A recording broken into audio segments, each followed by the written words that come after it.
बिहार की जनता को सर को धोए थे कि भाई हमारे नेता आदरणीय नीतीश कुमार जी मुख्यमंत्री बने, लेकिन उस समय को नीतीश जी गंवा दिए और ऐसे लोगों के चंगुल में फंस गए जिनके सिपह सलाहकार ही ऐसे लोग हैं कि आज कहां कितना विधायक होता था, डाटा देंगे आपको, आज कहां चले आए। 33-34 वर्षों से पिछड़ा समाज के दो ही लोग पूरा कुंडली मार के बैठे हुए हैं सत्ता पर।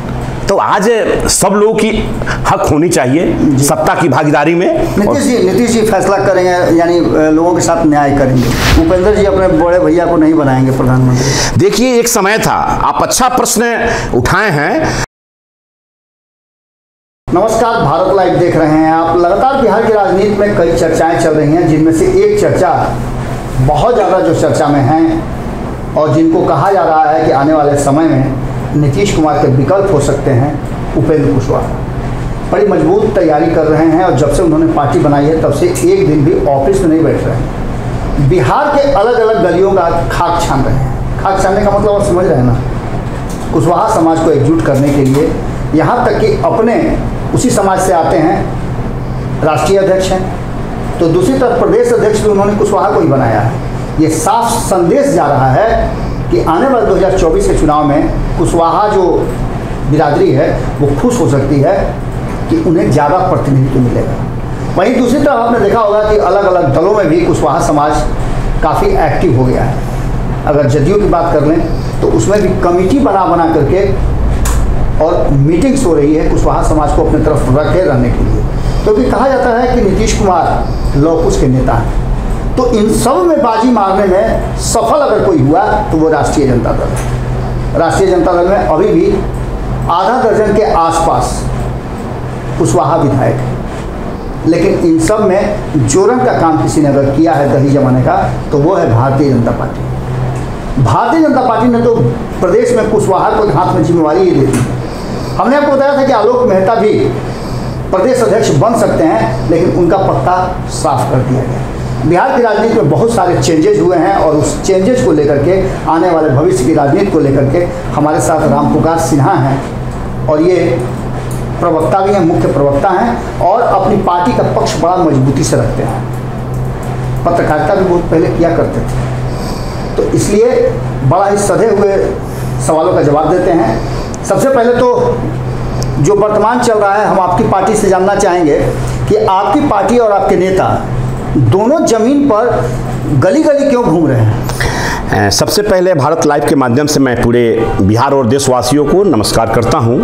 और जहां तक आप हमारे नेता आदरणीय उपेंद्र कुशवाहा जी के बारे में बतला रहे हैं कि वो पूरे बिहार के गलियों में छान बांध रहे हैं, वाकई में हमारे नेता अगर सदन को छोड़ते हैं तो सड़क पर आते हैं और सड़क पर आकर संघर्ष करते हैं। संघर्ष उन लोगों के लिए करते हैं जो समाज का सबसे अंतिम व्यक्ति होता है, जो सामाजिक राजनीतिक कार्यों में अपनी जवानी को लगाता है और उसको कहीं अगर आशा नहीं मिलती है तो वो आशा का किरण आदरणीय उपेंद्र कुशवाहा होते हैं। तो उपेंद्र कुशवाहा जी बिहार के 38 जिलों के सभी प्रखंडों में, सभी गांवों में जा रहे हैं और पार्टी की मजबूती के लिए दिन रात मेहनत कर रहे हैं, क्योंकि मिशन 2024 है और उसके बाद 2025 है। और राष्ट्रीय लोक जनता दल पूरी युद्ध स्तर पर पूरे संगठन को मजबूत करने में दिन रात अपनी ताकत को झोंका हुआ है कि आने वाले समय में बिहार की राजनीति में राष्ट्रीय लोक जनता दल एक मजबूती के साथ उभरे।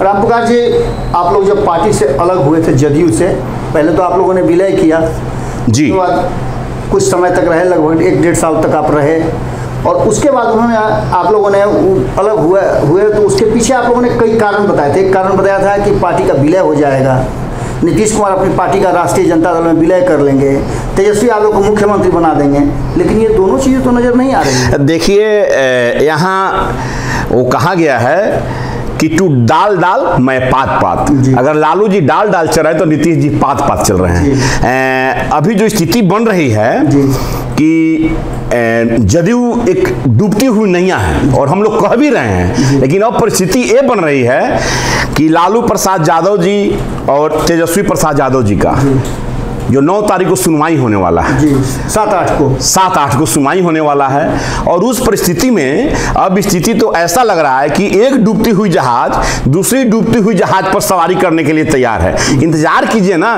कि अब राजद जदयू में विलय करता है कि जदयू राजद में विलय करता है। जब किसी दल का, राजद का अगर नेता ही सब लोग अगर आय से अधिक संपत्ति में चले जाते हैं तो मामला तो जरूर कुछ ना कुछ तो बनेगा ही, और बिहार की जनता देखेगी कि क्या हो रहा है। रामप्रकाश जी, अब तो आप लोग विधिवत चिट्ठी भी आप लोगों को मिल गई है, आप लोग एनडीए के हिस्सा हैं। सीटों को लेकर के चर्चाएं चल रही हैं। प्रधानमंत्री नरेंद्र मोदी अपने 338 सांसदों के साथ बातचीत कर रहे हैं। आप लोगों को भी समय मिला ही होगा, बताइए या ना बताइए, जानकारी तो हमारे पास भी रहती है कुछ कुछ। ऐसी स्थिति में सीटों का जो समझौता है आप लोग कहाँ तक मानिएगा? देखिए, ऐसी है कि हम लोगों में सीट को लेकर कोई मतभेद नहीं है। हमारे नेता, पार्टी के राष्ट्रीय अध्यक्ष, भारत सरकार के पूर्व मंत्री आदरणीय उपेंद्र कुशवाहा जी सीट को लेकर हम लोग पूरी तरह से आश्वस्त है। बस बिहार के 38 जिलों में 40 लोकसभा सीट है, और 40 लोकसभा सीट पर एनडीए गठबंधन के जितने भी घटक दल है, चाहे भारतीय जनता पार्टी हो, हमारी राष्ट्रीय लोक जनता दल हो, या रामविलास के पुत्र चिराग पासवान जी की पार्टी हो, या पशुपति पारस जी की पार्टी हो, या जीतन राम मांझी जी की पार्टी हो, जो भी हम लोग हैं एनडीए गठबंधन में, 40 के 40 लोकसभा सीटों पर कैसे परचम लहरे और देश में पुनः तीसरी बार यशस्वी प्रधानमंत्री नरेंद्र भाई मोदी भारत के प्रधानमंत्री बने, इस मिशन में हम लोग लगे हुए हैं। सीट के मामले को लेकर कहीं कोई टेंशन नहीं है। एनडीए इस बार बिहार में परचम लहराएगा और आने वाले समय में भारत के प्रधानमंत्री नरेंद्र भाई मोदी बनेंगे। उपेंद्र जी अपने बड़े भैया को नहीं बनाएंगे प्रधानमंत्री? देखिए, एक समय था, आप अच्छा प्रश्न उठाए हैं। हमारे नेता आदरणीय उपेंद्र कुशवाहा जी वो पहला व्यक्ति हैं जिन्होंने बिहार के माननीय मुख्यमंत्री आदरणीय नीतीश कुमार जी को पहला पीएम मटेरियल बताए थे, और बोले थे कि Nitish Kumar ji the PM material of India. लेकिन उस समय आदरणीय नीतीश कुमार जी गंवा दिए, और वो ऐसे लोगों के चंगुल में फंस गए कि नीतीश कुमार जी अपने कैरियर को इतना पीछे ले गए। जो बिहार की जनता आदरणीय नीतीश कुमार जी को 15 वर्षों के उस खौफनाक मंजर के खिलाफ उनको मुख्यमंत्री बनाया था, और उस मुख्यमंत्री बनाने में हम लोगों की समाज से लेकर अति पिछड़ा, दलित, महादलित, प्रबुद्ध, स्वर्ण समाज के लोग नीतीश कुमार जी को जो आज गठबंधन किए जिस दल के साथ, उस दल को हटाने के लिए, नीतीश कुमार जी को गद्दी पर बैठाने के लिए अथक मेहनत किए थे। और उसमें हमारे नेता आदरणीय उपेंद्र कुशवाहा जी अपने कंधों पर बिहार की जनता को, सर को धोए थे कि भाई हमारे नेता आदरणीय नीतीश कुमार जी मुख्यमंत्री बने। लेकिन उस समय को नीतीश जी गंवा दिए, और ऐसे लोगों के चंगुल में फंस गए जिनके सिपह सलाहकार ही ऐसे लोग हैं कि आज कहां कितना विधायक होता था, डाटा देंगे आपको, आज कहां चले आए। तो उस परिस्थिति को देखना पड़ेगा। और आप प्रबुद्ध बिहार के एक जाने माने वरिष्ठ पत्रकार हैं, आप एनालिसिस करते हैं, और आपकी एनालिसिस पूरे देश दुनिया में लोग सुनता है। और इस माने में मैं कह सकता हूं कि वो समय आदरणीय नीतीश कुमार जी गंवा दिए प्रधानमंत्री बनने का। जातीय गणना पर अब तो कोर्ट का भी फैसला आ गया है, जातीय गणना होगी जी। आप लोग इसका समर्थन करते हैं? जी बिल्कुल, हमारे नेता शुरू से ही जातीय गणना के पक्ष में हमेशा बयान देते रहे हैं और हमेशा समर्थन भी किए हैं। जब माननीय उच्च न्यायालय पटना से जो आदेश हुआ कि जातीय गणना करा सकती है सरकार, तो पहला ट्वीट हमारे आदरणीय राष्ट्रीय अध्यक्ष उपेंद्र कुशवाहा जी दिल्ली से किए कि जातीय गणना वह बिहार की जनता के साथ अच्छा संदेश है और इसका मैं सम्मान करता हूं, और इसका अंदेशा भी था कि ये सम्मान पूर्वक जजमेंट आएगा। दो इसमें सवाल खड़े होते हैं जी। पहला तो ये कि क्या आप लोगों को नीतीश कुमार पर भरोसा है कि वो जातीय जनगणना कराने के बाद जिन लोगों का प्रतिनिधित्व होगा वो दिलाएंगे?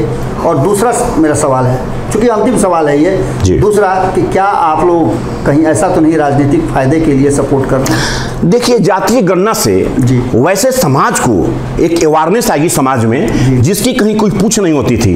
जब 90 से लेकर 2005 तक का दौर था लालू जी के शासनकाल का, तो उस समय एक चर्चा होती थी कि जीन निकल रहा है। लोग बोलता था कि भाई बैलेट बॉक्स में से जीन निकल रहा है। वो जीन क्या था? यही समाज के लोग थे जिसकी कहीं कोई गिनती नहीं होती थी। आज अगर जातीय गणना हो रही है तो कहा भी गया है कि जिसकी जितनी भागीदारी उसकी उतनी हिस्सेदारी, जिस समाज का जितना प्रतिनिधित्व होगा।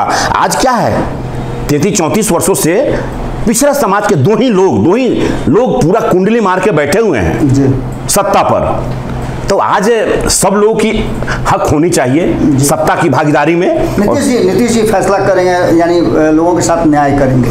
बिल्कुल, हम लोग को तो आशा है कि अगर होता है तो सबको भागीदारी मिलनी चाहिए। सामाजिक क्षेत्रों में, राजनीतिक क्षेत्रों में हर आदमी का आधिपत्य होना चाहिए कि भाई एक ही व्यक्ति कोई कुंडली मार के नहीं बैठे, राजनीति में सभी लोग का स्थान मिलना चाहिए। मतलब शरीर जो है वो एनडीए में है और आत्मा जो है वो नीतीश कुमार जी। ऐसे नहीं है। नीतीश कुमार जी गलत कर रहे हैं तो उसका विरोध सबसे पहले राष्ट्रीय लोक जनता दल का कार्यकर्ता कर रहे हैं। नीतीश कुमार जी, आज बिहार में क्या हो रहा है? आज नीतीश कुमार जी आप देख लीजिए, कटिहार में गोलीकांड हुआ, दरभंगा में सांप्रदायिक तनाव हुआ, बेगूसराय में हत्या की घटना हुई, बिहार में शिक्षकों पर लाठीचार्ज होता है। आज 30 दिनों में 30 हत्याएं हुई। 30 दिनों में 30 हत्याएं हुई हैं। बिहार का डाटा है। आज देखिए, आज पूरे बिहार के आंगनबाड़ी सेविका लोग पूरा बिहार में पटना का चक्का जाम किया हुआ है। और नीतीश कुमार जी और उनकी सरकार, तेजस्वी यादव जी जो दोनों लोग हैं, कान में तेल डालकर सोए हुए हैं। बिहार की जनता से कोई मतलब नहीं है। आज शिक्षा विभाग को देखिए, एक तरफ प्रोफेसर चंद्रशेखर जो शिक्षा मंत्री हैं, दूसरी तरफ उनके चीफ सेक्रेटरी के पाठक। आज क्या स्थिति बना हुआ है? दोनों में कहीं तालमेल नहीं है। बिहार का शिक्षा व्यवस्था कहां जा रहा है? आदरणीय नीतीश कुमार जी, इसको देखिए, बिहार की जनता कभी माफ नहीं करेगी आपको। तो ये रामपुकार सिन्हा जी थे, बेबाकी से बोलते हैं और बहुत मजबूती से बोलते हैं। इन्होंने जो बातें कही हैं उन बातों से आप कितना इत्तेफाक रखते हैं कमेंट बॉक्स में ज़रूर लिखिएगा। और अगर कोई आपके सवाल हो तो पूछिएगा ज़रूर, क्योंकि फिर से रडार पर इनको आप लोगों के सामने खड़ा करेंगे। बहुत बहुत धन्यवाद। नमस्ते जी। नमस्ते। अगर ये वीडियो पसंद आई और वह बिहार के राजनीति और बिहारियत से सरोकार रखेनी तो सब्सक्राइब बटन दबा के चैनल के सब्सक्राइब कर ली। ओजे एगो घंटी बा, ओकरा बटन दबा देला से कुल सटीक और मारक खबर रुआ मुफ्त में मिल जाई। अगर रुआ पत्रकारिता के हमनी के नया प्रयोग में सहयोग कर चाहतानी तो ज्वाइन बटन दबा दी। पेटीएम नंबर नोट कर ली 9386816700। धन्यवाद।